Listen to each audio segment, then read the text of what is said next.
శ్రీరామ రామ రామేతి రమే రామే మనోరమే సహస్రనామ తత్తుల్యం శ్రీరామ నామ వరాననే.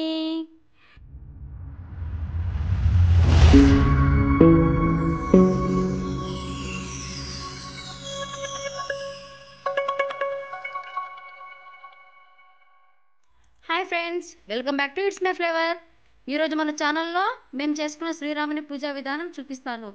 ఈరోజు జనవరి 22 అయోధ్యలో బాలరాముని ప్రాణప్రతిష్ఠ జరుగుతుంది. ఈ పర్వదినాన్ని ప్రతి ఒక్క హిందువు ఒక గొప్ప పండగగా జరుపుకుంటున్నారు. మేము కూడా ఈరోజు శ్రీరాముని పూజ చాలా బాగా చేసుకున్నాం ఫ్రెండ్స్. ఈరోజు ఇల్లంతా క్లీన్ చేసుకుని బాగా పూజ చేసుకున్నాము. మీరు కూడా చూడండి. 5 దీపాలను వెలిగించుకున్నాము. అయోధ్య నుంచి మా ఇంటి వరకు వచ్చిన అక్షింతలు పూజలో పెట్టుకున్నాము. పూజ అయిపోయిన తర్వాత ఈ అక్షింతలు అందరూ తల మీద చల్లుకోవాలని చెప్పారు.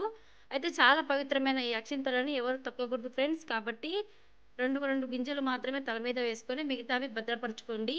ఈ అక్షింతలని గృహప్రవేశం అప్పుడు మిగతా వాటికి కూడా వాడుకోవచ్చు. 5 దీపాలు వెలిగించుకున్న తరువాత నైవేద్యం చూడండి. వడపప్పు, పానకము, చలిమిడి శ్రీరాముడికి ఎంతో ఇష్టమైన నైవేద్యాన్ని చేసి పెట్టాను. పూలు, పండ్లు, టెంకాయ అన్నీ సమర్పించుకున్నాము. ఇంత మంచి రోజున శ్రీరామనామం జపిస్తే చాలా మంచిది. కాబట్టి ఈరోజు మేము 108 ఆకుల మీద శ్రీరామ శ్రీరామ అని రాసాము. శ్రీరామ అని కూడా రాయొచ్చు, లేదంటే శ్రీరామ మంత్రము శ్రీరామ జయ రామ జయ జయ రామ అని కూడా రాయొచ్చు ఫ్రెండ్స్. ఈరోజు మార్నింగ్ పూజ ఇంతటితో ముగిసింది. ఈరోజు సాయంత్రం గడప బయట దీపాలు పెట్టుకోవాలి. మర్చిపోకుండా అందరూ దీపాలు పెట్టుకోండి.